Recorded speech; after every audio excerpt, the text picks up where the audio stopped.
से जितने लोग विद्यार्थी लोग जुड़े हैं, देखिए इसको, ये जो इतिहास है इसको बहुत धैर्य से पढ़ने की आवश्यकता है।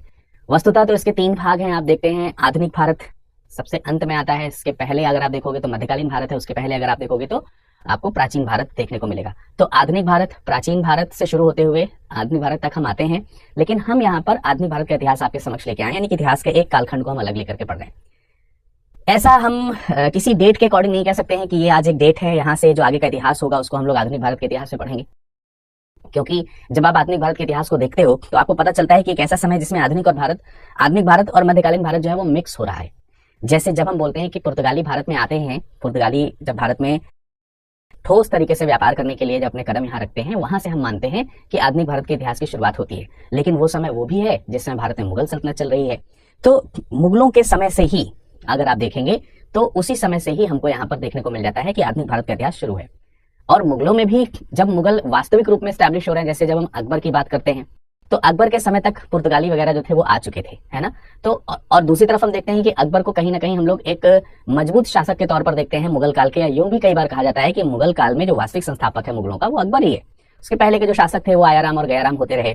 बहरहाल हम मध्यकालीन इतिहास की बात नहीं करेंगे, हम सीधा शुरुआत करेंगे आधुनिक भारत की। लेकिन समस्या ये है कि ये जो आधुनिक भारत है, इस आधुनिक भारत को हम कैसे पढ़ेंगे, कैसे जानेंगे, कैसे समझेंगे, ठीक है। तो आप सब लोगों से मैं ये रिक्वेस्ट करना चाहूंगा, अभी रेफरेंस मैंने आपको दे ही दिया है कि स्पेक्ट्रम के माध्यम से हम किताब को पढ़ने जा रहे हैं, और किताब जो है वो आधुनिक भारत का इतिहास है, ठीक है। तो इसमें आप लोगों को क्या करना है, आपको ये बुक अपने पास रखनी होगी पढ़ते समय। जो रेफरेंस में देता जाऊंगा आप उस रेफरेंस के माध्यम से अंडरलाइन करते जाइएगा, नोट्स बनाते जाइएगा। इसके पीडीएफ्स वगैरह सब आपको मिलेंगे, कहाँ मिलेंगे वो भी मैं आपको सेशन के अंत में बताऊंगा, ठीक है। लेकिन आपको लगातार इसके साथ बने रहना पड़ेगा, और जहां जरूरत पड़ेगी वहां हम कहानियों के माध्यम से इतिहास को समझ रहे होंगे, जहां जरूरत पड़ेगी वहां स्टैटिक पॉइंट्स आपको मिलेंगे, जहां फिलोसफिकल थॉट्स की जरूरत पड़ेगी, दार्शनिक विचार चिंतनों की जरूरत पड़ेगी, उनके माध्यम से हम चीजों को समझा रहे होंगे। यानी जिस चैप्टर को जिस माध्यम से बेहतर आपको समझाया जा सकता है उस तरह से हम आपको इसको समझाने का पूरा प्रयास कर रहे होंगे, ठीक है। तो आपको बने रहना है हमारे साथ, सभी जो लेक्चर्स हैं उनमें सभी जो टॉपिक्स हैं 1 बाय 1 हम कवर कर रहे होंगे आपके समक्ष, तो आप बने रहिएगा, ठीक। चलिए शुरुआत करने से पहले आधुनिक भारत का इतिहास स्पेक्ट्रम के माध्यम से हम शुरू कर रहे हैं, और इस इतिहास को शुरू करने से पहले मैं आपको बता दूं कि इस किताब में कौन कौन सी यूनिट्स हैं। हालांकि उसमें नंबर ऑफ चैप्टर्स तो बहुत सारे हैं, मतलब मोर देन 30 चैप्टर्स हैं, 33 चैप्टर्स से भी अधिक हैं, 30 या 33 से अधिक चैप्टर्स हैं, लेकिन उन सबको हम लोगों ने या स्पेक्ट्रम ने 10 यूनिट में डिवाइड किया हुआ है। तो सबसे पहली जो यूनिट है, इकाई जो है, फर्स्ट यूनिट जो है आप देख रहे हैं वो इकाई है स्रोत एवं उपागम। और जब हम आधुनिक भारत पढ़ रहे हैं तो आधुनिक भारत के इस अध्याय में हम ये जानेंगे कि आखिर जो हिस्ट्री है, इतिहास जो है, उसके जो आधुनिक भारत जो हम पढ़ने जा रहे हैं उसके इंपॉर्टेंट सोर्सेज क्या हैं। और सबसे बड़ी बात यह है कि जब हम इतिहास को पढ़ते हैं, अगर हम प्राचीन इतिहास पढ़ रहे होते हैं तो प्राचीन इतिहास में भी इतिहास जानने के कुछ स्रोत हैं। भाई इतिहास का मतलब क्या, जो बीत गया वो इतिहास है, कुछ भी चीज जो बीत गई वो क्या है, इतिहास है। वर्ष 2022 बीत गया, ये हमारे लिए इतिहास हो गया। अब उसके बारे में 2 तरीके से आपको जानकारी मिल सकती है, या तो उस वर्ष में जो रहा हो, उसमें जिया हो, उसकी ठीक ठीक जानकारी आपको दे रहा हो, तो लिविंग सोर्स हो गया, बिल्कुल डायरेक्ट सोर्स हो गया। लेकिन मान लेते हैं कि कोई ऐसा प्राचीन समय है, अब 100 साल पहले की बात हो रही हो, 200, 300, 400 साल पहले की बात हो रही हो, तो उस समय का मानव तो अभी जीवित नहीं होगा। और जब अभी जीवित नहीं है तो वहां उसके द्वारा किए गए, लिखे गए, सजो के रखे गए भविष्य के लोगों के लिए जो चीजें हैं उसको हम लोग स्रोत के रूप में मानते हैं। तो क्योंकि ये इतिहास भी कोई नया नहीं है, आधुनिक जरूर लिखा है इसमें, लेकिन फिर भी इसका इतिहास काफी पुराना है। तो उस समय स्रोत की जब हम बात करते हैं, जैसे प्राचीन इतिहास के स्रोत की बात करें तो ये आधुनिक से बहुत ही पुराना है, तो इसके सोर्सेज हमें थोड़े कम मिलते हैं, और इसलिए इनके ऊपर डाउट्स जो है वो ज्यादा होता है, क्योंकि कुछ मिले हैं, कुछ अधूरे हैं, कुछ टूट गए हैं, कुछ अस्पष्ट हैं, कुछ की भाषा समझ में नहीं आती। जैसे इंडस वैली सिविलाइजेशन में सोर्सेज हैं, लिखित हैं, लेकिन अभी तक हम उसकी भाषा ही डिकोड नहीं कर पाए। आधुनिक के साथ में ऐसी चीज नहीं है। आधुनिक के साथ में एक अच्छी चीज क्या है, आधुनिक भारत की जब हम बात करते हैं तो आधुनिक भारत के साथ में अच्छाई ये है स्रोत के माध्यम से कि जितने भी स्रोत हैं वो स्पष्ट हैं, स्पष्ट स्रोत हैं। हाँ, लेकिन फिर भी कुछ पे हमें विश्वास होता है, कुछ पे नहीं होता है। जैसे अगर कहीं पर कोई आर्काइवियल सोर्सेज हैं, मटेरियल्स हैं, यानी कि पुरालिखीय सामग्री वगैरह है, तो उन पुरालिखीय सामग्री पर हमें थोड़ा ज्यादा विश्वास रहता है। लिखित है, प्रमाणित है, मोहर के साथ लिखी हुई है, तो माना जाता है कि हाँ ठीक है, प्रमाणित रही होंगी। कुछ मौखिक है, कुछ कहानियों के रूप में है, तो है आधुनिक, लेकिन उनको थोड़ा कम जो है उसके ऊपर हमारा ध्यान जाता है। तो इस तरीके से हम ये कह सकते हैं कि हमारे पास में सोर्सेज बहुत अवेलेबल है। तो इस चैप्टर में हम सोर्सेज के बारे में ही समझ रहे होंगे, ठीक है। सबसे पहला चैप्टर ये। हाँ, इस चैप्टर में थोड़ी सी एक दिक्कत आपको हो सकती है। पहला चैप्टर है, आप उम्मीद करेंगे कि भाई बहुत अच्छी सी कुछ कहानी है, कुछ ऐसी स्टोरीज के साथ आपको सिखाया समझाया जाए कि आपको बहुत अच्छे से समझ में आए। लेकिन क्योंकि हमें यहाँ पे सोर्सेज के बारे में बताना है, सोर्सेज के यूजेस के बारे में बताना है, कौन कौन से इंपॉर्टेंट सोर्सेज हैं इनके बारे में बताना है, तो जाकर के आपको थोड़ा सा यहाँ पर स्टैटिक पॉइंट ज्यादा मिलते हैं। इसलिए हो सकता है कि आपको किसी स्थिति में समस्या देखने को मिलती हो। इसके बाद दूसरा जो इकाई है हमारा वो आपका यूरोपियों के आगमन एवं ब्रिटिश शक्ति के सुदृढ़ीकरण से है। और यहीं से आप देखोगे एक वास्तविक रूप में अगर देखा जाए तो आधुनिक भारत की शुरुआत होती है। ठीक है, इसके पहले हम स्रोत और उपागम के बारे में समझ रहे होंगे, वो अभी हम चैप्टर की शुरुआत करेंगे तो वहीं से पता चल जाएगा। उसके बाद तीसरी इकाई है जिसमें कंपनी के शासन के विरुद्ध बढ़ते विद्वेष की बात करी गई है। चौथी इकाई है जिसमें कुछ सुधार आंदोलनों की बात करी जाएगी। पांचवी इकाई है जिसमें स्वतंत्रता संघर्ष का आरंभ जो है वो हुआ है, उसके बारे में बात की जा रही है। इसके बाद अगर हम छठवीं इकाई में जाएंगे तो राष्ट्रीय आंदोलन है जो कि 1905 से लेकर के 1918 के बीच में चले हैं। आपको मालूम है कि 1918 के बाद में राष्ट्रीय आंदोलन में चेंजेस आए थे और फिर कुछ ही समय बाद क्रांतिकारी आंदोलन शुरू हो चुके थे। उसके बाद जन राष्ट्रवाद, ठीक है, जन राष्ट्रवाद के युग का शुभारंभ हुआ है 1919 से 1939 के बीच में, इकाई 7 में दिया है। उसके बाद इकाई 8 में हम स्वतंत्रता एवं विभाजन की ओर बढ़ रहे होंगे 39 से लेकर के 47 तक, और हमें आजादी यहां मिल जाएगी। उसके अलावा इकाई 9 में जब जाएंगे तो ब्रिटिश शासन के अधीन जो भारत था उसके शासन और दूसरे जो पहलू हैं उनके बारे में हम समझ रहे होंगे। और जो 10वीं और अंतिम इकाई है उसमें स्वतंत्रता एवं स्वतंत्रोत्तर विकास, यानी जिस समय में स्वतंत्रता मिल रही है और जिस समय स्वतंत्रता मिल चुकी है उस समय के जो डेवलपमेंट्स हैं उनके बारे में हमें पढ़ना होगा। तो ये है हमारा आधुनिक भारत के इतिहास का ये 10 यूनिट है। इन्हीं 10 यूनिट्स में हम लोग जोरदार तरीके से काम कर रहे होंगे। तो चलिए सबसे पहले हम शुरुआत करते हैं इकाई 1 स्रोत एवं उपागम की। ठीक है, इकाई 1 जो है वो स्रोत एवं उपागम है और इसमें हम सोर्सेस के बारे में सबसे पहले पढ़ रहे होंगे। ठीक है, तो सोर्सेस के बारे में जब हम सबसे पहले जान रहे होंगे तो सोर्सेस में सबसे पहले हम आधुनिक भारतीय इतिहास के स्रोतों को जानेंगे। अब देखिए, आधुनिक भारत के इतिहास के स्रोत की अगर हम बात करें तो आधुनिक भारत के इतिहास को हम मोस्टली या ज्यादातर जो है वो हम यूरोपियों का जो भारत में आगमन है, यूरोपियों का जो भारत में आगमन है, भारत आगमन, उसके संदर्भ में देखते हैं। और यूरोपीय जो है वो भारत में कोई पड़ोसी मुल्क के रूप में तो रहे नहीं। यूरोप जो है वो भारत से कईयों मील दूर है और उनमें भी सबसे प्रभावशाली, हालांकि सबसे पहले नहीं है लेकिन सबसे प्रभावशाली जो इतिहास रहा है भारत में जिनका, इन यूरोपियों में, वो प्रभावशाली इतिहास रहा है अंग्रेजों का। किसका रहा है? अंग्रेजों का, ब्रिटिशर्स का। इसका मतलब ये नहीं कि अंग्रेज ही भारत में शासन किए या अंग्रेजों का ही इतिहास भारत में देखने को मिलता है, दूसरे भी हैं जो इतिहास के पक्ष में देखने को मिलते हैं। तो अब मोटे तौर पर अगर हम देखें तो सन 1600 से लेकर के, अब अंग्रेजों के इतिहास की जब हम बात कर रहे हैं तो इनको हम सन 1600 से लेकर के 1857 तक या 57-58 तक एक फेज के रूप में देखेंगे, एक युग के तौर पर इसको देखेंगे जिसमें हम कंपनी का शासन देखते हैं, कंपनी का शासन है ना। और इसके अलावा दूसरा जो हमको फेज देखने को मिलेगा इसी में ही, वो आपका 1858 से लेकर के स्वतंत्रता तक 1947 तक, ठीक है, 1947 तक भाई, ये हमको देखने को मिलता है। तो ये दूसरा युग है जिसको हम लोग क्राउन का शासन बोलते हैं। किसको बोलते हैं? क्राउन का शासन। चाहे वो कंपनी का शासन रहा हो चाहे वो क्राउन का शासन रहा हो, दोनों ही मैटर्स में अगर हम देखें तो इन ब्रिटिशर्स ने बहुत सारे जो पुरालेखीय सामग्री हैं उनका इस्तेमाल किया। क्योंकि आप इसको इसी तरीके से समझिए, मीलों दूर बैठे हुए, हजारों मील दूर से ये भारत में जो शासन चला रहे हैं वो कैसे चला रहे हैं? ये हजारों मील दूर से बैठ करके भारत में जो इनका शासन चल रहा है वो कागजों के माध्यम से चल रहा है, पत्राचार के माध्यम से चल रहा है, गुप्त पत्र भेजे जा रहे हैं, तमाम प्रकार के लेन देन जो हो रहे हैं वो भी कागज पे हो रहे हैं। तो इनके पास में लिखित सोर्सेज हैं। इनके जो सोर्सेज हमको मिलते हैं वो कैसे मिलते हैं? लिखित सोर्सेज मिलते हैं। लिखित जो साक्ष्य हैं वो हमको स्पष्ट जानकारी देते हुए दिखाई देते हैं। और इतना ही नहीं, इससे पहले भी जो लोग व्यापारी के रूप में आए, वो चाहे पुर्तगाली रहे हो या अन्य रहे हो, वो सब भी अपने कहीं ना कहीं जब व्यापार कर रहे हैं, अनुमति ले रहे हैं, तो उनके डेटा भी लिखित तौर पर हैं। क्योंकि मध्यकालीन भारत भी पढ़ा लिखा हुआ हो चुका था उस समय तक, और उसी समय यहाँ पर आधुनिक भारत की शुरुआत होती है। तो वो तो वेस्टर्न कंट्रीज से आए हैं, पश्चिमी सभ्यता से आए हैं, तो वहां पर थोड़ा जल्दी विकास हुआ है इन सब चीजों का।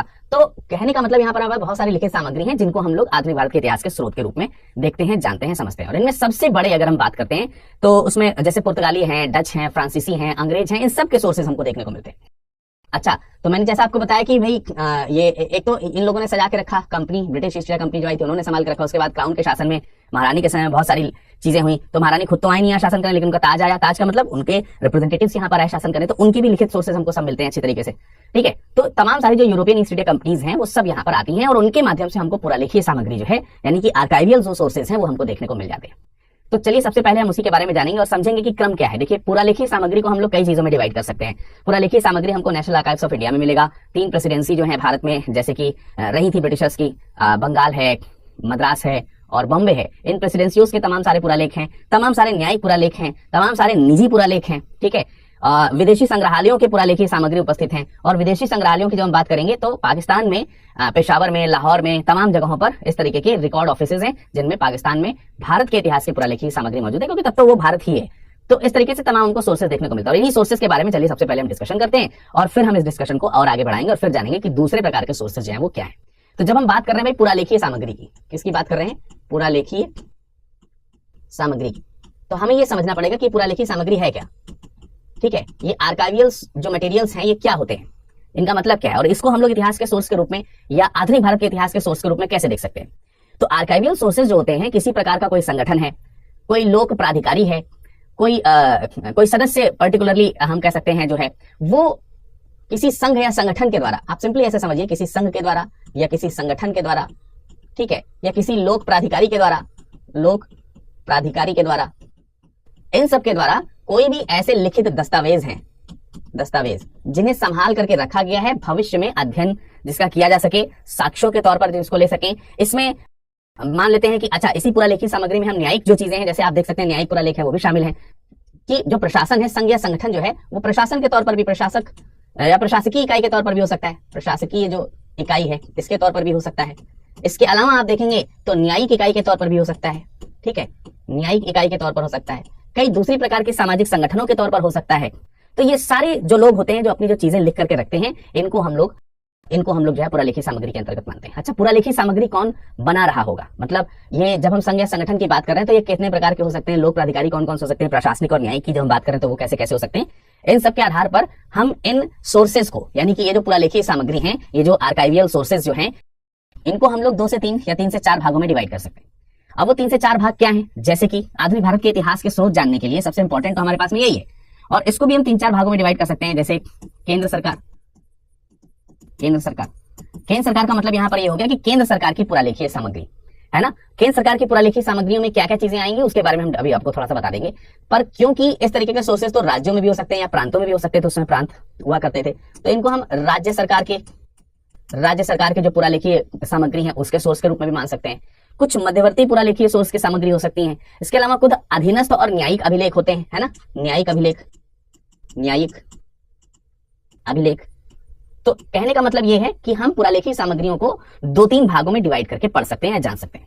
तो इनमें अगर हम केंद्र सरकार के न्यायिक पुरालेख की बात करें, केंद्र सरकार का जो न्यायिक पुरालेख है, इनके कुछ उदाहरण अगर हम आपको देना चाहें, उदाहरण देकर के आपको अगर समझाने का प्रयास करें, तो इसमें आप नई दिल्ली का जो राष्ट्रीय अभिलेखागार है उसकी बात जरूर करेंगे। नई दिल्ली में स्थित राष्ट्रीय अभिलेखागार। अगर हम इसकी बात करते हैं, नई दिल्ली में स्थित राष्ट्रीय अभिलेखागार की, तो इसमें 18वीं शताब्दी का जो इतिहास है और 18वीं शताब्दी के इतिहास से लेकर के आज तक के जो इतिहास के सोर्सेज हैं उनको रखा जाता है बाकायदे। इसलिए रखा जाता है कि हम बाद में उसको पढ़ सकें। आज भी जैसे प्रेजेंट टाइम में जो गवर्नमेंट चल रही है, ये कल को इतिहास होगी, तो इसके बारे में भी अगर आपको जानकारी मिलनी होगी तो ये इसमें आपको देखने को मिल जाएगी, यहाँ पर आपको देखने को मिल जाएगी। तो ये कलेक्ट करके रखते हैं, इकट्ठा करके रखते हैं, इस तरीके की सोर्सेज को बना करके रखते हैं, ठीक है। इसके अलावा लोक विभाग के जो अभिलेख हैं, लोक विभाग, पब्लिक डिपार्टमेंट जो होते हैं, लोक विभाग के अभिलेख, लोक विभाग के जो अभिलेख हैं, ये भी हमारे जो है केंद्र सरकार, ये केंद्र सरकार के भी हो सकते हैं, ये राज्य सरकार के भी हो सकते हैं। तो दोनों प्रकार के अभिलेख जो है हमको यहाँ पर देखने को मिलते हैं। इसकी अगर हम बात करेंगे तो 1773, आपको मालूम है ब्रिटिश ईस्ट इंडिया कंपनी की जब हम बात करते हैं तो ऐसा नहीं है, एक तो उनके व्यापारिक सोर्सेज हैं ही, व्यापारिक जो उन्होंने गतिविधियां रखी हैं उनके सोर्सेज हमारे पास में, लेकिन प्रशासनिक तौर पर अगर हम देखें तो वास्तविक रूप में वो 1773 से जो है वो भारत के ऊपर सही तरीके से, ठीक तरीके से व्यापार सहित शासन करना जो है वो शुरू कर देते हैं। तो 1773 से लेकर के 1857 तक का जो एक इतिहास है वो पूरा क्रम हमको यहाँ पर लोक विभाग के अभिलेखों में देखने को मिल जाएगा। फिर 1857 के आगे का जो संवैधानिक और प्रशासनिक, यानी एक तो हमको यहाँ पर 2 तरीके से इसके स्टोरेज देखने को मिलेंगे। 1773 से लेकर के 1857 तक का एक इतिहास सजो करके इसमें रखा गया, और इसके अलावा हम कह सकते हैं कि 1857 से लेकर के अभी तक का, या जो दूसरे इसमें जो संवैधानिक सुधार हुए हैं 1857 के बाद के संवैधानिक सुधार हैं, प्रशासनिक सुधार हैं, ठीक है, ये सारे जो सुधारों के जो सोर्सेज हैं वो हमको यहां पर देखने को मिल सकते हैं। इन सब में एक इंपॉर्टेंट हमको सोर्स देखने को मिलता है, एक व्यक्ति का नाम हमें यहां पर ध्यान रखना है, जेम्स रेनल। एक नाम हमें इंपॉर्टेंटली याद रखना है, जेम्स रेनल का। जेम्स रेनल जो है ये नाम इसलिए इंपॉर्टेंट हो जाता है क्योंकि जब 1767 में 1767 में ये पहला कह सकते हैं कि सर्वेयर जनरल ऑफ बंगाल के रूप में है, ये नियुक्त है, प्रथम सर्वेयर जनरल ऑफ बंगाल के रूप में जब ये नियुक्त हो रहा है तो इसने तमाम ऐसी जगहों का, तमाम ऐसे स्थानों का जहां पर जो नक्शे पर अवेलेबल नहीं थे या फिर केवल बातों में ही लोग जानते थे, ठीक है, अनजान जो क्षेत्र हुआ करते थे, उन अनजान क्षेत्रों की मैपिंग वगैरह करके उनके इतिहास को गढ़ने या बनाने का जो काम है वो जेम्स रेनल के द्वारा यहाँ पर आपको होते हुए दिखाई देता है जब वो 1767 में भारत आता है, बंगाल का सर्वेयर जनरल के रूप में जब वो सामने आता है। मतलब वही है कि ये वो सारी चीजें हैं जो आपको एक सोर्सेस के रूप में देखने को मिल सकती हैं कि आधुनिक भारत का प्राचीन वाला जो हिस्सा है, पुराना जो हिस्सा है आधुनिक भारत का, आधुनिक भारत के शुरुआत के जो इतिहास है वो हमको यहाँ पे सब में देखने को मिल सकते हैं। नई दिल्ली के राष्ट्रीय अभिलेखागार में लोक विभाग का जो अभिलेखागार है उसमें आपको देखने को मिल सकता है अलग अलग फेजेस में उसके डेवलपमेंट देखने को मिलते हैं। सर्वेयर जनरल ऑफ बंगाल के रूप में जो व्यक्ति आया था उसके अभिलेख जो है वो इकट्ठे करके रखे गए, उसमें आपको देखने को मिल सकते हैं। इसके अलावा अगर हम राज्य सरकार की बात करते हैं तो राज्य सरकार के भी कुछ अभिलेखागार हैं जो हमको यहाँ पर देखने को मिलेंगे। उसको जरा हम कुछ एग्जांपल्स के तौर पर यहाँ पर देख लेते हैं। जैसे राज्य सरकारों के पुरालेख, राज्य सरकारों के पुरालेख। जब मैंने पुरालेखी सामग्री के बारे में आपको बताया तो बताया कि पुरालेखी सामग्री जो है वो केंद्र सरकार के अभिलेखागार में देखने को मिल सकती है। इसके अलावा राज्य सरकारों के द्वारा या प्रांतीय सरकार जो उस समय हुआ करती थी उनके द्वारा देखने को मिल सकती है। तो इसमें अगर आप देखोगे तो तमाम सारे जो, अगर हम राज्य सरकारों की बात करें तो उसको कैसे देख सकते हैं, जो भूतपूर्व जो ब्रिटिश प्रांत हुआ करते थे, है ना, ब्रिटिश प्रांत, ये जो भूतपूर्व ब्रिटिश प्रांत हैं, इन ब्रिटिश प्रांतों के द्वारा संयोग करके या इकट्ठा करके रखे गए अभिलेख होंगे। इसके अलावा एक तो पॉइंट ये है, इसके अलावा दूसरा आप देख सकते हो इन्हीं में राज्य सरकारों के भूतपूर्व ब्रिटिश प्रांत का मतलब क्या है, ऐसे प्रांत जिन पर ब्रिटिश सरकार का सीधे जो है नियंत्रण हुआ करता था, है ना। आपने देखा कि भारत में दो तरीके के प्रांत आपको देखने को मिलते हैं, एक जिसपे राजाओं का जिसको प्रिंसली स्टेट्स बोलते हैं, जिस पर राजाओं का अधिकार हुआ करता था लेकिन वो ब्रिटिश कानून के अकॉर्डिंग चलते थे, और एक वो जिसमें भारत में ब्रिटिश सरकार जो थी उस ब्रिटिश सरकार के गवर्नर्स हुआ करते थे राज्यों में, तो उनको हम लोग बोलते हैं ब्रिटिश प्रांत। ऐसे प्रोविंसेस जिसमें जो केंद्रीय सत्ता है राज्य की वो ब्रिटिश गवर्नर के द्वारा चलाई जा रही है, उसको हम लोग ब्रिटिश प्रांत के रूप में देखते हैं। लेकिन ऐसे प्रांत जिसमें जो केंद्रीय सत्ता है वो स्थानीय राजाओं द्वारा चलाई जा रही है, स्थानीय राजाओं द्वारा या प्रशासकों द्वारा, तो इनको हम लोग प्रिंसली स्टेट्स बोलते हैं। ठीक है, इनको हम लोग राजसी जो राज्य हैं, ऐसे राज्य जिन पर राजाओं का शासन हुआ करता था। 1947 के बाद जिनको भारत के संघ में मर्ज किया गया, है ना, ये वही राज्य हैं जो भारत में 1947 के बाद जिनको मर्ज किया गया, जिनको ये कहा गया था कि भाई स्वेच्छा से आप स्वतंत्र रह सकते हैं या फिर पाकिस्तान में जा सकते हैं या फिर भारत में मर्ज हो सकते हैं। तो वही जो भारत में मर्ज हुए, इनके आर्काइवियल सोर्सेज जो है वो हमको देखने को मिलते हैं। इनसे हमें पता चलता है कि उनके स्थानीय शासक जो है वो किस प्रकार से थे। इसके अलावा अगर हम देखें तो ब्रिटिश शासकों के अतिरिक्त भी, इसके अलावा भी तमाम सारे देशी और विदेशी जो प्रशासन है वो हमको राज्य सरकारों के पुरालेख के रूप में देखने को मिलते हैं ना। इसके अलावा तीसरा पॉइंट मैंने आपको बताया था न्यायिक अभिलेख के बारे में। न्यायिक अभिलेख, अगर हम न्यायिक अभिलेखों की बात करें, ठीक है, न्यायिक अभिलेख या न्यायिक पुरालेखों की बात करें तो न्यायिक पुरालेखों में भी वही फिर 1757 से लेकर के या फिर 1757 के बाद जो 1773 के रेगुलेटिंग एक्ट्स वगैरह आने शुरू हुए, वहां से जो कॉन्स्टिट्यूशनल डेवलपमेंट चलता है उसी में न्यायिक डेवलपमेंट भी हमको देखने को मिलते हैं। तो वहां से लेकर के आधुनिक भारत के, या हम कह सकते हैं कि भारत के स्वतंत्र होने तक के तमाम सारे इतिहास हमको यहाँ पर देखने को मिलते हैं। तो न्यायिक प्रशासन का जो विकास है, यानी न्यायिक जुडिशरी जो सिस्टम है उसका जो डेवलपमेंट है उसके बारे में हमको इसकी जानकारी मिलती है। यानी भारत में न्यायिक विकास कैसा रहा, न्यायिक जो प्रशासन है या न्यायिक विकास जो है उसके बारे में अगर हमें जानना हो तो भारत में जो भी, या भारत के लिए जो भी न्यायिक अभिलेख मौजूद हैं उनसे उनके न्यायिक विभाग की जानकारी मिलती है। उनके द्वारा उस समय के तत्कालीन भारत के जो सामाजिक और आर्थिक जो स्थिति है, सामाजिक आर्थिक जो स्थिति है उसका हमें ज्ञान यहाँ पर होते हुए देखने को मिलता है। तो इसमें जो इंपॉर्टेंट रोल निभाते हैं वो न्यायिक अभिलेख ही निभाते हैं। ठीक है, क्योंकि लोगों की सामाजिक स्थिति किस तरीके से है, ब्रिटिशर्स उनके ऊपर किस तरीके से राज कर रहे हैं, कौन कौन से कानून लागू हैं, ये सब वगैरह चीजें।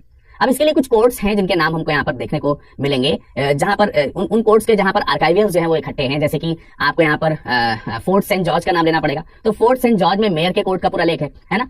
फोर्ट सेंट जॉर्ज में मेयर के कोर्ट का अभिलेख।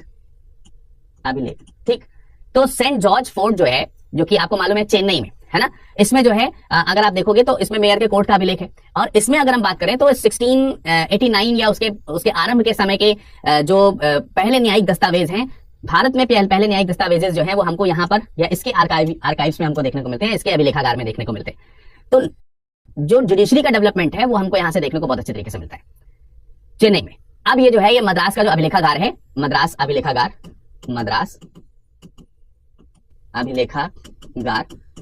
जो है उसके कार्यालय में ये जो मटेरियल्स हैं, ये जो स्रोत हैं, या जो ये साधन है ये उसमें अब रखे गए। तो एक तो हमने फोर्ट जॉर्ज के बारे में बताया। इसके अलावा फोर्ट विलियम का जो मेयर कोर्ट का जो दस्तावेज है, फोर्ट विलियम का मेयर कोर्ट का अभिलेख, ठीक। तो ये वाला जो सोर्स है, फोर्ट विलियम का जो मेयर कोर्ट का अभिलेख है, इसमें भी तमाम तरीके के इस तरीके की जानकारी, कंपनी के शासन की जानकारी हमको देखने को मिलती है। और ये इसमें एक प्रॉब्लम ये है कि इसमें अभिलेखों की जानकारी मिलती जरूर है फोर्ट विलियम के मेयर कोर्ट के अभिलेखों में, कंपनी शासन की हमको जानकारी मिलती है, कंपनी शासन के समय में चलने वाले जो न्यायिक जो चीजें थी उनकी जानकारी मिलती है। लेकिन इसके साथ समस्या ये है कि इसके अधिकतर जो स्रोत हैं वो नष्ट हो गए हैं, मतलब ये डैमेज हो गए हैं, ये खराब हो गए हैं। और इनमें मतलब ये तो जरूर पता चलता है कि हाँ ऐसी चीजें थी, लेकिन वो कंटिन्यू नहीं हो पाते हैं, डिस्कनेक्टेड हैं, टूटे फूटे हैं, या यूं कह सकते हैं कि नष्ट हो गए, काफी हद तक खराब वगैरह हो गए। 1753 से अगर हम बात करते हैं, 1753 से 1773 और 1774 से लेकर के 1861 तक के जो वर्ष हैं, इसके अलग अलग अभिलेख भी हमको बंगाल के सर्वोच्च न्यायालय में देखने को मिलते हैं, जो कलकत्ता में हाईकोर्ट है, ठीक है। तो कलकत्ता हाईकोर्ट को भी हम यहाँ पर रेफरेंस के तौर पर देख सकते हैं, कलकत्ता हाईकोर्ट, ठीक है। एचसी का मतलब हो गया हाईकोर्ट। तो कलकत्ता हाईकोर्ट के जो अभिलेख हैं, इनकी अगर हम बात करें तो इसमें भी एक लंबे समय का इतिहास हमको देखने को मिल जाता है, न्यायिक इतिहास देखने को मिल जाता है। पहले तो 1753 से लेकर के आपका 1773 तक का जो इतिहास है, उसके उस समय जो स्थानीय यानी कि लोकल जो गवर्नमेंट है, उसके कानून किस तरीके से ब्रिटिशर्स के साथ मिक्स होकर के चलते थे, उनके कानूनों के कुछ साक्ष्य हमको देखने को मिलेंगे। इसके अलावा फिर 1773-74 के बाद आपको मालूम है कि 1774 में कलकत्ता में सुप्रीम कोर्ट वगैरह के एस्टैब्लिशमेंट हो गया। तो उस सुप्रीम कोर्ट के एस्टैब्लिशमेंट की कहानी 1774 से लेकर के 1861 तक का जो एक्ट आता है, 1858 के एक्ट के बाद 1861 तक का जो एक्ट आता है, उस सारे एक्ट्स में जितने भी प्रकार के जुडिशियरी डेवलपमेंट्स हैं, उन सारी जुडिशियरी डेवलपमेंट्स के सोर्सेज हमको इसमें देखने को मिल सकते हैं, कलकत्ता के हाईकोर्ट के अभिलेखागार में, बंगाल में, ठीक है। वहां पर बंगाल का ही प्रांत है, अभी ये बंगाल का सर्वोच्च न्यायालय है उस समय के लिए अगर देखा जाए तो कलकत्ता हाईकोर्ट जो है ना। उसके अलावा 1728 में अगर हम बात करते हैं तो बॉम्बे में मेयर कोर्ट का जो अभिलेख है, 1728 में बॉम्बे में मेयर कोर्ट का अभिलेख, तमाम सारे देखिए न्यायिक अभिलेखों के हम आपको रेफरेंसेस दे रहे हैं, चाहे वो आपका यहाँ पर ये सेंट फोर्ट जॉर्ज की बात कर रहे हो, या फिर फोर्ट विलियम मेयर कोर्ट की बात कर रहे हो, और या फिर बॉम्बे के मेयर कोर्ट की अगर हम बात कर रहे हो, ठीक है। तो इसमें भी हमको महाराष्ट्र में ये है, और महाराष्ट्र का जो सचिवालय है, महाराष्ट्र सचिवालय का रिकॉर्ड ऑफिस जो है, महाराष्ट्र सचिवालय का रिकॉर्ड ऑफिस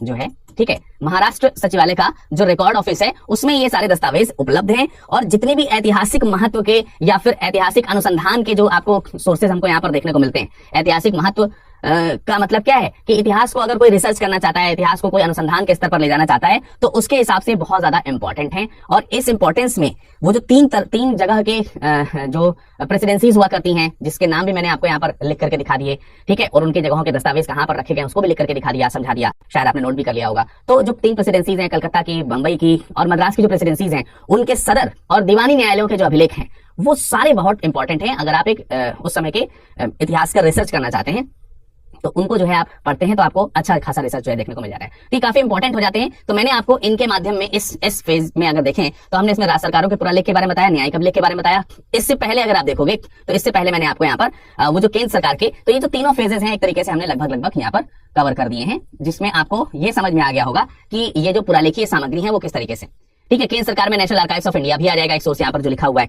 तीनों प्रेसिडेंसियों के पुरालेखों के बारे में मैंने आपको डिटेल में बता ही दिया, न्यायिक पुरालेख के बारे में मैंने भी आपको बता दिया। अब हम आपको यहाँ पर थोड़ा सा निजी पुरालेखों के बारे में बताएंगे।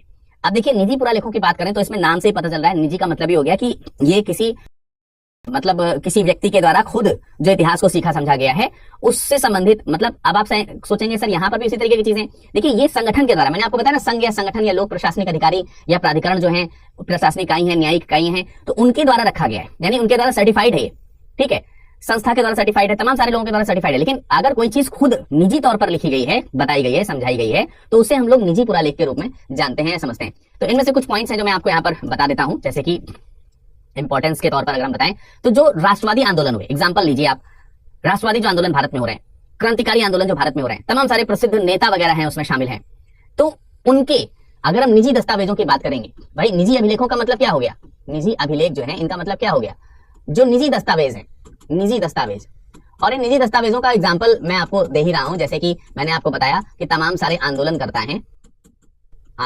हैं। और मुख्य तौर पर अगर हम बात करते हैं आधुनिक भारत में जो राष्ट्रवादी आंदोलन हुए हैं, ठीक है, आप उन्हें उदारवादी के तौर पर देखें या फिर उग्र राष्ट्रवादी आंदोलनकर्ताओं के तौर पर देखें या फिर क्रांतिकारियों के तौर पर देखें, ठीक है, ठीक, क्रांतिकारी हैं। तो इन लोगों ने जो भी अपने काम किए, अच्छा, इनके संगठनों ने अगर कुछ काम किया तो वो भी उसको भी संगठनवादी, ये जो आर्काइव्स है उसके अंतर्गत रख सकते हैं। जैसे एचआरए, एचएसआरए हैं, वो एक संगठन या संघ के रूप में था, कांग्रेस है तो संगठन या संघ के रूप में है। लेकिन इनके व्यक्ति जो हैं, अगर उन्होंने निजी तौर पर कोई पत्राचार किया है, ठीक है, इनकी आपस में कोई चर्चा हुई है, ठीक है, जो लिखित रूप में हुई हो, या फिर कोई गुप्त पत्राचार वगैरह हुआ हो, ठीक है, क्या हुआ हो, गुप्त पत्राचार वगैरह हुआ हो, या फिर गुप्त ना भी हो, ओपनली अगर कोई पत्राचार किया गया हो। इंडियन नेशनल कांग्रेस के तमाम सारे नेता एक दूसरे को पत्र के माध्यम से चीजें सिखाते समझाते थे, ठीक है। आजादी के पूर्व और आजादी के बाद भी ऐसी चीजें चलती रही। जैसे एक एग्जांपल आपको बहुत फेमस तौर पर सुनने को मिला होगा, देखने को मिला होगा, जम्मू कश्मीर के मैटर में जब जम्मू कश्मीर के राजा जो हरि सिंह थे, उनके संदर्भ में जवाहरलाल नेहरू की तरफ से जो उस समय सरदार पटेल थे, उनको पत्राचार किया गया, उनको पत्र लिखा गया। तो इस तरीके की जो निजी जो चीजें हैं उनको भी इकट्ठा करके इतिहास के जो महत्वपूर्ण, जैसे भगत सिंह के पत्र हैं, नेहरू जी के तमाम सारे पत्र हैं, गांधी जी के तमाम सारे पत्र हैं, ये सारी जो चीजें हैं इनको भी सजो करके रखा गया है। तो दिल्ली में ही आपको मालूम है, दिल्ली में अगर हम इसके स्थान की बात करें तो नेहरू मेमोरियल लाइब्रेरी है, ठीक है, जिसको आप बोलते हैं Nehru memorial museum, Nehru memorial museum library, NMML, Nehru लिख देता हूं यहां पर, Nehru memorial museum and library.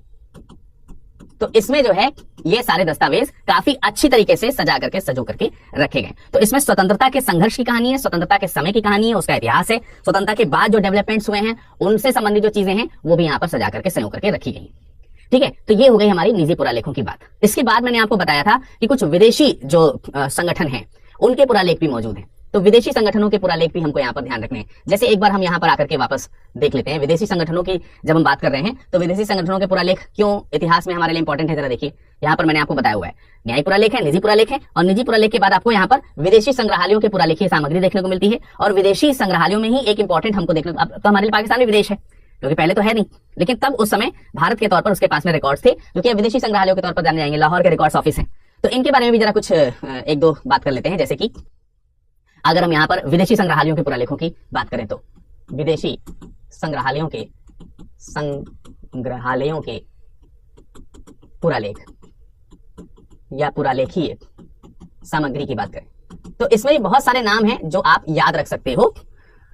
अब देखिए, ये जो चीज मैं आपको बता रहा हूं, आपको लग रहा होगा सर ये तो सोर्सेज हैं, इन सोर्सेज का हम लेकर के क्या करेंगे, इन सोर्सेज को हम पढ़ करके क्या करेंगे। देखिए, हो सकता है कि आपके एग्जाम में कभी मेंस में आधुनिक भारतीय इतिहास के स्रोत के बारे में ही कुछ डिटेलिंग के आधार पर कोई प्रश्न पूछ लिया जाए। तो आपको मालूम होना चाहिए कि भारत में जो आधुनिक भारत के इतिहास के जो स्रोत हैं, कोई जरूरी नहीं आधुनिक भारत के इतिहास के स्रोतों के बारे में पूछा जाए, हो सकता है कि भारतीय इतिहास के स्रोतों के बारे में ही कोई जानकारी पूछ ली जाए, तो उसमें आप प्राचीन और मध्यकालीन के साथ साथ आधुनिक भारत के इतिहास के स्रोत भी लिख रहे होंगे। तो उस पॉइंट ऑफ व्यू से, क्योंकि ये जो क्लास हम चला रहे हैं इसको आप प्रीलिम्स के हिसाब से तो देखेंगे ही, थोड़ा मेंस के हिसाब से भी हम इसको डीपली अगर हम देखें तो हम अध्ययन करने का प्रयास करें, तो आप ध्यान से सारे नोट्स बनाएंगे, जानकारी को रखेंगे, क्योंकि इतिहास में कोई जरूरी नहीं कि सारी चीजें आपके इंटरेस्ट की ही हो। हाँ, इतना हम जरूर आपको भरोसा दिला सकते हैं कि आगे के जो अध्याय होंगे उनको पढ़ने में आपको और ज्यादा आनंद आने वाला है, क्योंकि यहां पर फैक्चुअल चीजें ज्यादा हैं। यहां पर आपको हिस्ट्री का जो स्टोरी है, स्टोरी फॉर्मेट जो है वो देखने को नहीं मिलता है।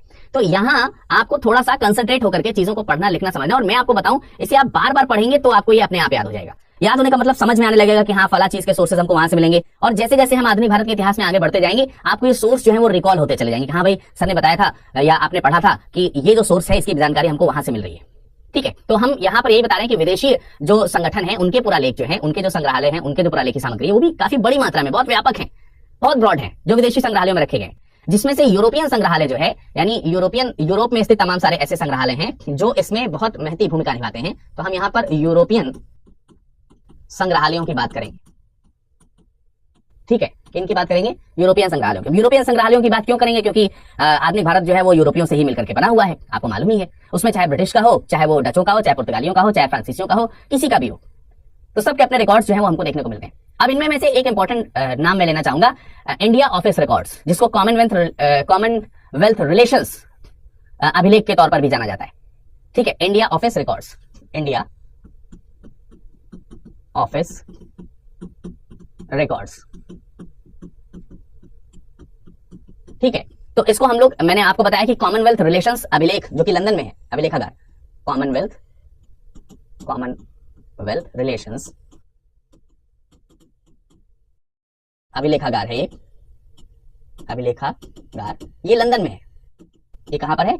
ये आपका लंदन में है। ठीक है, तो ये जो अभिलेख है इसमें हमको बहुत सारे जो शुरुआत के जो कई तमाम सारे जो भारतीय पुरालेख हैं, वो भारतीय पुरालेख इसमें हमको मतलब पढ़ने को मिल जाते हैं या संजो करके रखे गए हैं। इसमें तमाम सारे जो भारतीय पुरालेख हैं, भारतीय पुरालेखीय सामग्री, पुरालेखीय सामग्री जो है ये हमको यहाँ पर देखने को मिल जाती है। ये भारतीय पुरालेखीय सामग्री हमने इंडिया वाली भी शुरुआत में डिस्कशन करी थी, शुरुआत में मैंने इसके ऊपर चर्चा किया था। लेकिन उसमें और इसमें अंतर यह है कि ये वो भारतीय पुरालेख हैं जो भारत में मौजूद नहीं है, यानी ये इतिहास आपको उन्हीं की लाइब्रेरी में या उन्हीं के आर्काइव्स में हमको जाकर के देखने को मिलेगा, ये हमारे देश में मौजूद नहीं है। तो जब हम यूरोपीय संग्रहालयों की बात कर रहे हैं तो क्यों ना हम ब्रिटिश संग्रहालयों की बात करें। अगर हम ब्रिटिश संग्रहालयों की बात करते हैं, उनके बारे में, जो ब्रिटिश अभिलेखागार हैं उनके बारे में अगर हम चर्चा करें तो हमको बहुत सारी चीजें हमको यहाँ पर स्पष्ट हो जाएंगी। जैसे लंदन में स्थित ब्रिटिश संग्रहालय, ब्रिटिश संग्रहालय में भी एक नाम है ब्रिटिश संग्रहालय, यानी ब्रिटेन के जो संग्रहालय हैं उसमें एक नाम है ब्रिटिश संग्रहालय, ब्रिटिश म्यूजियम। ये कहां पर है? लंदन में। ठीक है, तो इसको हम अलग से हेडिंग दे देते हैं, ब्रिटेन के संग्रहालय। अब ब्रिटेन के संग्रहालयों की अगर हम बात करेंगे तो उसमें पहला हमको देखने को मिल रहा है ब्रिटिश संग्रहालय, जो कि ब्रिटिश संग्रहालय कहां है? लंदन में। और ये जो ब्रिटिश संग्रहालय लंदन में है, इसमें जो भारत में आने वाले जो वायसरायज वगैरह हुआ करते थे, तमाम प्रकार के जो गवर्नर जनरल्स हैं, वायसराय हैं, राज्य की शक्तियों को सीमित करने वाले या फिर कंट्रोल करने वाले जो उनके ऑफिसर्स वगैरह हुआ करते थे, सचिव तमाम यहाँ पर भेजे गए हैं, भारत सचिव वगैरह भेजे जाते थे, उनके साथ में तमाम प्रकार के पत्र व्यवहार वगैरह होते थे। तो उनसे संबंधित जो चीजें हैं वो इस लंदन के इस संग्रहालय में संचित करके रखी गई है। क्योंकि मैंने बताया ना, ये कंट्रोलिंग वहां से मीलों दूर बैठ करके हुआ करती थी। यहाँ पे अब जैसे यहाँ के जो अभिलेख हैं और जो ब्रिटेन के जो अभिलेख हैं, उसमें भारत के ही इतिहास को लेकर के किस तरीके का अंतर मिलता है कि भाई ब्रिटेन में जैसे मान लेते हैं गवर्नर जनरल को अपॉइंट करके भारत में भेजा गया, तो वो भारत में से तो नियुक्त नहीं हो रहा है ना, वो नियुक्त होकर के वहीं से आ रहा है। ईस्ट इंडिया कंपनी के तमाम सारे कोर्ट ऑफ डायरेक्टर्स हैं, बोर्ड ऑफ कंट्रोल्स के जो मेंबर्स हैं, वो सब वहीं से होकर के आ रहे हैं, यहाँ पर अपॉइंट केवल हो रहे हैं। तो कहने का मतलब ये हुआ कि हमको यहाँ पर ये समझना है कि उनके संग्रहालयों में इस तरीके की जो चीजें हैं वो हमको देखने को मिल जाती हैं, वो आसानी से हमको समझ में आ जाती है। इसके अलावा ब्रिटिशर्स जब भारत में आए तो उन्होंने धर्म प्रचार वगैरह भी किया तमाम प्रकार से। तो हमारे पास में चर्च मिशनरीज जो उनकी सोसाइटीज हैं, चर्च मिशनरीज सोसाइटीज जो है, इनकी जो आर्काइवियल सोर्सेज हैं वो भी हमारे लिए बड़े इंपॉर्टेंट हो जाते हैं। जैसे कि एक आपको यहां पर नाम देखने को मिलेगा, इसी नाम से church missionary society of London. ठीक है, church missionary society of London, इनके सोर्सेज भी हमारे लिए इंपॉर्टेंट हैं, क्योंकि इनसे हमें क्या देखने को मिलता है। एक तो भारत में जो धर्म प्रचार है उसका कालक्रम क्या, ईसाई धर्म का जो प्रचार हुआ है उसके बारे में हमको जानकारी मिलती है। और इन्हीं के आने की वजह से भारत में जो पश्चिमी शिक्षा है, उसका पश्चिमी जो शिक्षा वगैरह है, शिक्षा व्यवस्था जो है, एजुकेशन जो है, उसका प्रचार प्रसार हमको देखने को मिलता है। यानी कि शैक्षिक विकास और इनके द्वारा किया गया जो सामाजिक विकास है, इनके द्वारा जो किया गया सामाजिक विकास, यानी पश्चिमी सभ्यता का समाज पर किस तरीके से प्रभाव पड़ रहा है, इनके द्वारा किस तरीके के उसमें चेंजेस किए गए हैं। और इसके अलावा जो उनके द्वारा जो शैक्षिक प्रोग्राम चलाए गए थे, एजुकेशनल प्रोग्राम चलाए गए थे, उसके द्वारा किस तरीके के चेंजेस हमको देखने को मिल रहे हैं, उसके लिए हमें church missionaries of societies of London के जो आर्काइव्स हैं वो हमको देखने को मिल जाते हैं, उनके क्या डेवलपमेंट रहे हैं, किस कालक्रम के डेवलपमेंट रहे हैं। इसके अलावा हम फ्रांसीसी जो हैं उनके बारे में भी जान सकते हैं, फ्रांसीसी। ठीक है, तो ब्रिटिशर्स के बारे में तो इंपॉर्टेंटली हम ब्रिटिश संग्रहालय लंदन की बात कर सकते हैं, चर्च मिशनरीज ऑफ सोसाइटीज की बात कर सकते हैं। फ्रांसीसियों की अगर हम बात करें तो फ्रांसीसियों में भी आर्काइव नेशनल, फ्रांसीसियों के भी सोर्सेज में हम एक नाम ले सकते हैं, आर्काइव्स नेशनल। आर्काइव नेशनल की अगर हम बात करें, इसको थोड़ा हम स्पष्ट लिख देना चाहते हैं जिससे कि आपको करना हो, आर्काइव नेशनल। ठीक है, ये आपका पेरिस में है, पेरिस आर्काइव नेशनल। तो आर्काइव नेशनल जो पेरिस है, इसमें जो फ्रेंच मिशनरीज हैं या फ्रेंच मिनिस्ट्रीज जो हैं उसके बारे में, भारत में कैसे उनकी व्यापारिक जो चीजें वो शुरू हुई हैं, कहां कहां व्यापारिक कोठियां बनी थी, उनके जो मेंबर्स थे वो किस तरीके से अपॉइंट हो रहे थे, उन सब के बारे में हमको जानकारी मिल जाती है। इसके अलावा French ministry of Paris, French ministry of foreign affairs, ये भी एक हमको देखने को मिलता है सोर्स के तौर पर।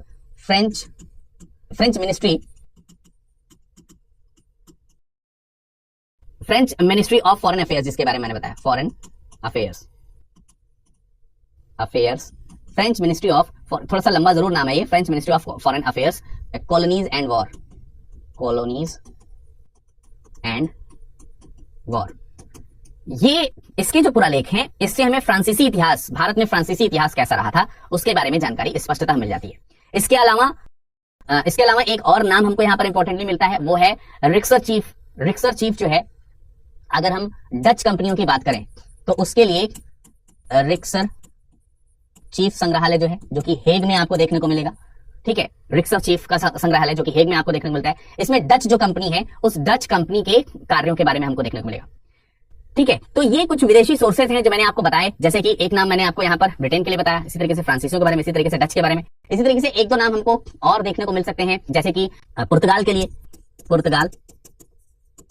पुर्तगालियों के लिए, क्योंकि डचों के लिए बताया तो पुर्तगालियों के लिए भी हमें बताना होगा। इसमें नाम आप लिख सकते हैं नेशनल आर्काइव्स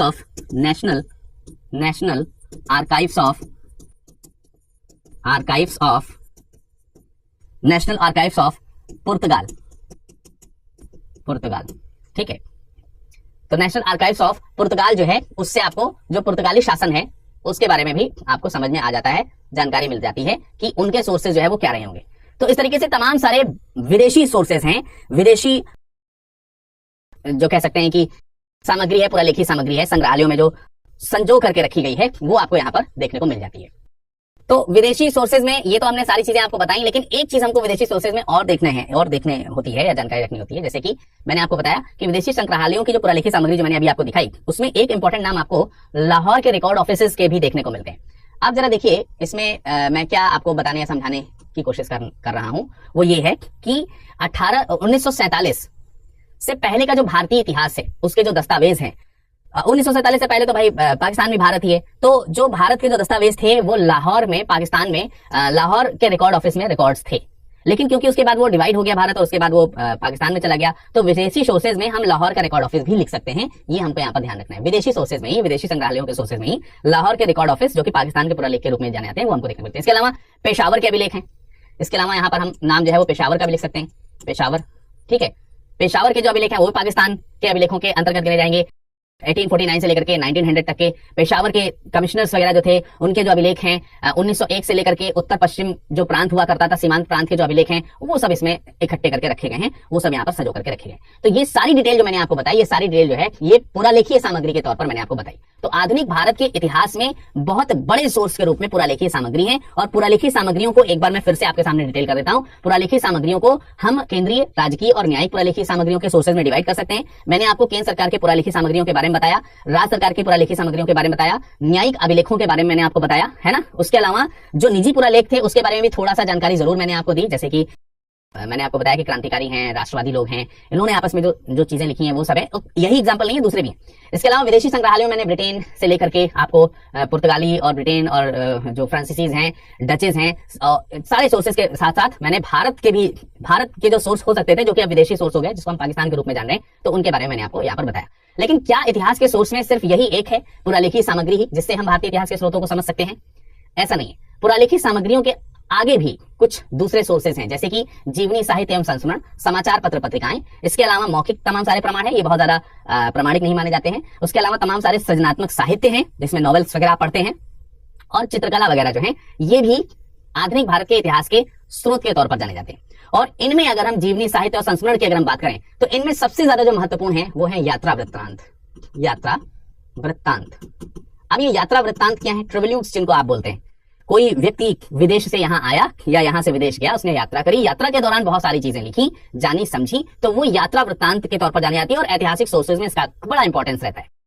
अब कई बार इन पर विश्वास नहीं भी होता है, क्योंकि ये डिपेंड होता है कि कहाँ के यात्री थे और किसके इतिहास के बारे में लिख रहे थे। अगर उन्हें ऐसा कोई इतिहास मिल जाता है, जैसे मान लेते हैं कि एक यूरोपीय यात्री हुए या ब्रिटिश यात्री हुए, और इनको भारत में ब्रिटिश विरोधी कोई चीज देखने को मिल गई, तो वो उसको मैनिपुलेट करके भी लिखते हैं। लेकिन अगर कोई दूसरी चीज मिलती है तो उसको सही फॉर्म में भी लिखते हैं। तो ये बड़े सोर्सेज के तौर पर हमको देखने को मिलता है। ठीक है, तो ब्रिटिश ईस्ट इंडिया कंपनी से अगर हम देखें, यानी कि ईस्ट इंडिया कंपनी तो बहुत सारी कंट्रीज की रही है, फ्रांसीसी east India company, British east India company, Dutch east India company, तमाम तरीके की, पुर्तगीज ईस्ट इंडिया कंपनी, सारी ईस्ट इंडिया कंपनी है। तो ब्रिटिश ईस्ट इंडिया कंपनी की यात्रा वृत्तांत का एक अलग ही तरीके का योगदान है, जिसमें हम सबसे पहले जिसका नाम लेंगे वो है जॉर्ज फोस्टर।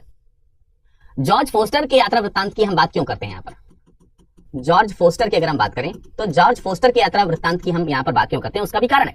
उसका कारण यह है कि 1783 में 1883 में ये जो जॉर्ज फोस्टर है ये बंगाल से लंदन की ओर वापस गया।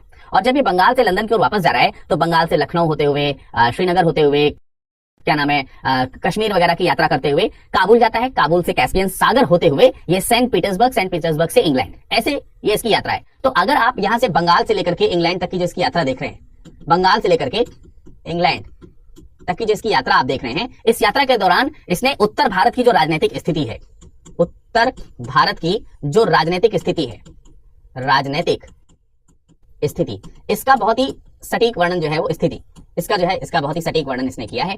ठीक है, तो इसलिए इंपॉर्टेंट हो जाता है थोड़ा स्थिति। और इतना ही नहीं, उस समय के जो उत्तर भारत का पश्चिमी जो देश थे उनके साथ में किस प्रकार से लगाव है, जुड़ाव है, या फिर व्यापारिक या राजनीतिक कनेक्शंस हैं, उनके बारे में भी इसने डिटेल किया हुआ है। इसके अलावा दूसरा नाम जब हम लेंगे तो दूसरा नाम लेंगे बेंजामिन हेन का। दूसरा नाम जो है हम इसमें ले सकते हैं, एक दूसरा नाम बेंजामिन हेन का। ठीक है, बेंजामिन हेन का जब हम नाम लेंगे तो इसमें हमें ध्यान रखना होगा कि 1814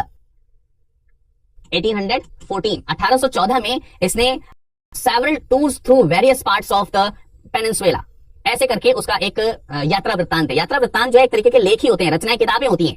तो इसकी जो यात्रा वृत्तांत है उसका नाम, इसके जो ट्रेवलिंग है उसका नाम है travel parts to the peninsular India, या फिर जो ट्रेवल्स जो है, travels to the peninsular part जो है वो है इसका।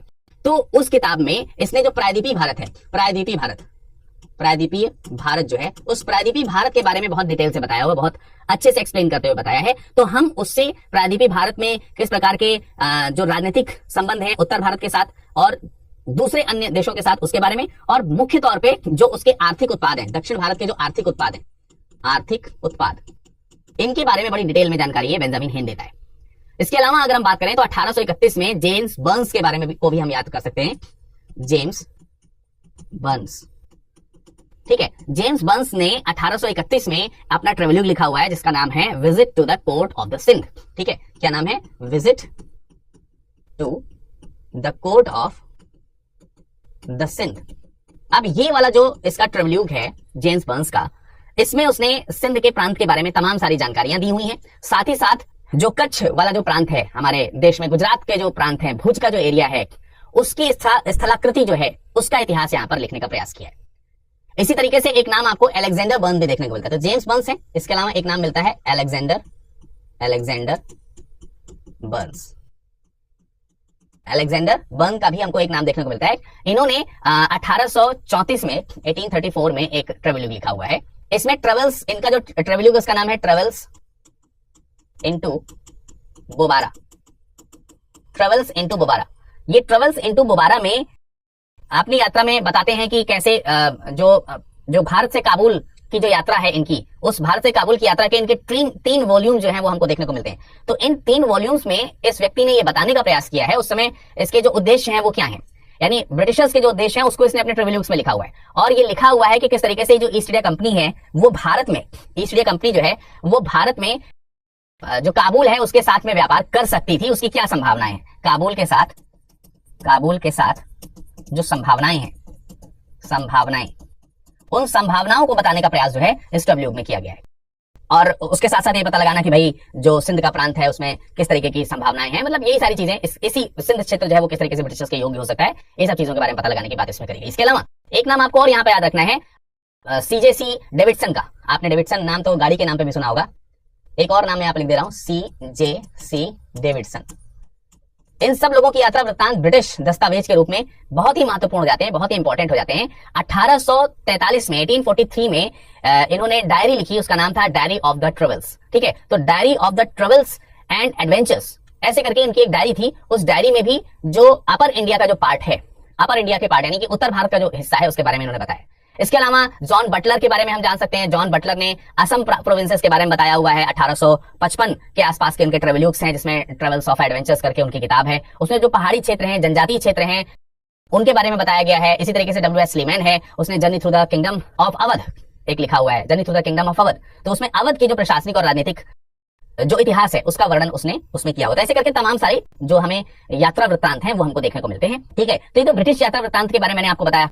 तमाम सारे इस तरीके के हमको फेजेस समझ में आ रहे होंगे। इसके अलावा अगर हम दूसरे सोर्सेज की बात करें तो ये तो यात्रा वृत्तांत के बारे में बताया। इसी तरीके से समाचार पत्र पत्रिकाओं के बारे में भी हमको थोड़ा सा नजर डालना होगा। इसको क्योंकि यहाँ पर जगह नहीं है तो इसको हम दूसरे पेज में ओपन करके आपको समझा देते हैं। समाचार पत्र पत्रिकाएं,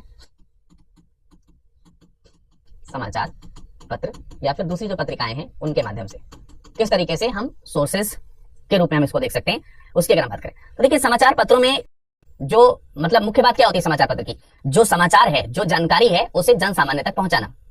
अब अगर आप ब्रिटिश काल में देखोगे तो उस समय समाचार पत्र वगैरह का फैशन नहीं था भाई। लोग इस तरीके की जानकारी केवल कह सुन करके एक दूसरे से कहा सुनी करते हुए समाचार एक जगह से दूसरी जगह जाया करते थे। लेकिन ब्रिटिशर्स जब आ चुके हैं तो भारत में इन सब चीजों का काम प्रोफेशनली होगा। तो ब्रिटिश ईस्ट इंडिया कंपनी के लोग जो भारत में काम कर रहे थे उसमें से कुछ कर्मचारी ऐसे थे जो कंपनी की ही नीतियों के विरुद्ध होने लगे थे, क्योंकि कंपनी के जो रूल्स थे वो उनके लिए मतलब संतोषकारी नहीं थे। तो जो असंतुष्ट कर्मचारी थे ब्रिटिश ईस्ट इंडिया कंपनी के, उन्होंने निजी व्यापार में जो कुरीतियां थी उन कुरीतियों को उद्घाटित करने के लिए, उजागर करने के लिए जो है वो तैयारी करी, शुरुआत करी। और ये शुरुआत हमको होते हुए देखने को मिलती है जेम्स ऑगस्टन हिके के द्वारा। जेम्स ऑगस्टन हिके, एक नाम हमको यहाँ पर ध्यान रखना है, जेम्स ऑगस्टन हिके। तो जेम्स ऑगस्टन हिके ये 1780 के आसपास अगर आप देखोगे, 1780 के आसपास आप देखोगे तो बंगाल गजट करके एक समाचार पत्र वहां पर आता है। ठीक है, ये पहला समाचार पत्र के रूप में रहेगा। किस रूप में, किस नाम से? बंगाल गजट। ठीक, आप इसे बंगाल गजट कह सकते हैं या फिर कलकत्ता जनरल एडवर्टाइजर के रूप में भी इसको जाना जाता है, कलकत्ता जनरल एडवर्टाइजर। ठीक है, तो कलकत्ता जनरल एडवर्टाइजर के रूप में बंगाल का ये पहला कह सकते हैं समाचार पत्र है जो ब्रिटिश ईस्ट इंडिया कंपनी के असंतुष्ट कर्मचारियों के द्वारा जो है वो लाया गया, ये पहला समाचार पत्र। इसके बाद आप देखोगे तो बंगाल गजट आ जाता है 1784 में। 1784 में आपको एक और समाचार पत्र देखने को मिलता है जिसको आप बोलते हो बंगाल गजट। तो समाचार पत्र पत्रिकाओं का भी अपना इतिहास है और कई बार हम जो न्यूज़पेपर्स हैं वो एक ऑथराइज सोर्सेस के रूप में इनको जो है वो गिना जाता है, माना जाता है कि भाई वो अखबार में उस समय छपा था, ये सोर्स बहुत ऑथराइज माना जा सकता है, जिसको हम बहुत अच्छे तरीके से बिलीव कर सकते हैं जिसके ऊपर। इसी तरीके से दूसरे समाचार पत्र भी थे जैसे द बंगाल जनरल, इसी तरीके से द बंगाल जनरल। शुरुआत में इस तरीके से सारे हमको समाचार पत्र देखने को मिल रहे हैं। ठीक है, द बंगाल जनरल है। द बंगाल जनरल के अलावा अगर आप देखोगे तो दूसरे भी 1785 में आया था, अगले साल 1785 में। इसी तरीके से दूसरा समाचार पत्र हमको देखने को मिलता है the oriental magazine of Calcutta, जिसे आप कलकत्ता अम्यूजमेंट के नाम से भी जानते हैं, कलकत्ता अम्यूजमेंट। ठीक है, कलकत्ता अम्यूजमेंट कह लीजिए या फिर आप इसको कह लीजिए the oriental magazines of Calcutta. ये 1785 का है, 1785 में ये भी प्रकाशित हुआ। द कलकत्ता क्रॉनिकल 1786 में, 1786 में the Calcutta Chronicle, the Calcutta Chronicle ये प्रकाशित हुआ 1786 में। 1786 में कलकत्ता क्रॉनिकल प्रकाशित होता है। द मद्रास कुरियर आता है 1788 में। इसी तरीके से द बंगाल हेराल्ड आता है 1789 में। ऐसे करके तमाम सारे जो समाचार पत्र हैं वो शुरुआत में आते रहे। पर ये सारे जो समाचार पत्र थे, ये सारे जो है समाचार पत्र, ये ब्रिटिश कर्मचारियों द्वारा या ब्रिटिशर्स के द्वारा जो है वो लेकर के आए, अंग्रेजों के द्वारा प्रकाशित किए जा रहे हैं। लेकिन शुरुआत में भारत में जो प्रेस एक्ट है, जैसे प्रेस एक्ट 1835 तक की अगर हम बात करते हैं तो 1835 तक की जो प्रेस एक्ट की नीति है वो नरम नीति है, पोलाइट है, उस पर बहुत ज्यादा अंकुश नहीं है। तो 1856 तक अगर हम बात करते हैं तो इस नीति के द्वारा अगर हम देखें तो तमाम सारे समाचार पत्र थे जो भारतीयों द्वारा भी लेकर के आए गए थे। ठीक है, इसमें से एक नाम आपको द सुब्रमण्यम अय्यर का याद रखना है, जिन्होंने द हिंदू स्वदेशी जनन ऐसे करके, या तो स्वदेशी मित्रन, सॉरी द हिंदू लिख देता हूं, द हिंदू स्वदेशी मित्रन या स्वदेशी मित्रन करके ये समाचार पत्र जो है वो प्रकाशित किया जाता है। किसके द्वारा? द सुब्रमण्यम अय्यर के द्वारा या जी सुब्रमण्यम अय्यर के द्वारा। तो जी सुब्रमण्यम अय्यर के द्वारा ये जो समाचार पत्र लाया जा रहा है ये हिंदुस्तानी समाचार पत्र है, हिंदुस्तानी, यानी ये ब्रिटिशर्स के द्वारा नहीं है, ये ब्रिटिशर्स के द्वारा लाए गए थे। ये वाला जो है ये अंग्रेजों के द्वारा नहीं, ये हिंदुस्तानियों के द्वारा जो है वो लाया गया, यानी भारतीयों के द्वारा, हम इसको कह सकते हैं भारतीयों के द्वारा लाया गया। और फिर भारतीयों के द्वारा बहुत सारे समाचार पत्र लाए गए, जिसमें से आपने निश्चित तौर से बीजी तिलक के द्वारा जो समाचार पत्र लाया गया था, जिसमें मोस्ट इंपॉर्टेंट आप नाम याद रखते हैं केसरी समाचार पत्र। इसके अलावा आप मराठा जिसको बोलते हैं वो वास्तविक रूप में महाराष्ट्र, ये समाचार पत्र जो है वो तिलक के द्वारा जो इंट्रोड्यूस किया गया था, लाया गया था। इसी तरीके से या सुरेंद्र नाथ बनर्जी या सुंदर नाथ बनर्जी इनको बोलते हैं, सुंदर नाथ बनर्जी जो है उनके द्वारा बंगाली समाचार पत्र लाया गया, सुंदर नाथ बनर्जी ये लेकर के आए बंगाली समाचार पत्र। ये नाम है, बंगाली भाषा, जो बंगाली भाषा है उसी से बंगाली समाचार पत्र यहाँ पर आपको देखने को मिल रहा है। तो सुंदर नाथ बनर्जी जी के द्वारा लाया गया था। इसी तरीके से गोपाल कृष्ण गोखले के नेतृत्व में गोपाल कृष्ण गोखले के नेतृत्व में एनएन सेन के द्वारा इंडिया मिरर लाया गया था। इनके नेतृत्व में एनएन सेन थे और एनएन सेन के द्वारा इंडिया मिरर ये समाचार पत्र जो है वो लाया गया। ये समाचार पत्र जो है वो भारतीयों के द्वारा लाए जा रहे हैं, दिए जा रहे हैं। इसी तरीके से आपको एक नाम यहाँ पर नौरोजी, दादा भाई नौरोजी जो थे उनके द्वारा वॉइस ऑफ इंडिया, ये भी समाचार पत्र लाया गया दादा भाई नौरोजी के द्वारा। तो इस तरीके से तमाम जो थे वो हमको यहाँ पर समाचार पत्र जो भारतीयों द्वारा भारत में स्टैब्लिश करते हुए या प्रकाशित करते हुए दिखाई दे रहे हैं। अच्छा, भारतीयों द्वारा भारत में ही प्रकाशित समाचार पत्र नहीं है, भारतीयों द्वारा विदेश में भी प्रकाशित समाचार पत्र है, विदेश में, जिसमें आप एक नाम लिख सकते हैं श्यामजी कृष्ण वर्मा का, श्यामजी कृष्ण वर्मा का, ये नाम आप जरूर लिख सकते हैं। ये भारतीयों द्वारा विदेश में लाए जाने वाला समाचार पत्रों का एक क्रम है जो इन्होंने लेकर के आए थे। इंडियन सोशियोलॉजिस्ट, इसका नाम था इंडियन सोशियोलॉजिस्ट, ठीक है। तो इंडियन सोशियोलॉजिस्ट ये एक नाम आपको यहां पर याद रखना है, ठीक, श्यामजी कृष्ण वर्मा जी के द्वारा। इसी तरीके से जैसे श्यामजी कृष्ण वर्मा जी वाला जो लंदन में ये इंडियन सोशियोलॉजिस्ट जो है समाचार पत्र लाया गया था, इसी तरीके से आप एक नाम याद कर सकते हो, पेरिस में वंदे मातरम लाया गया था, वंदे मातरम। और यहाँ पर वंदे मातरम नहीं है, वंदे मातरम है, ध्यान रखेंगे, वंदे मातरम, ठीक। इसको थोड़ा सा साफ सुथरा लिख देता हूं मैं, वंदे मातरम।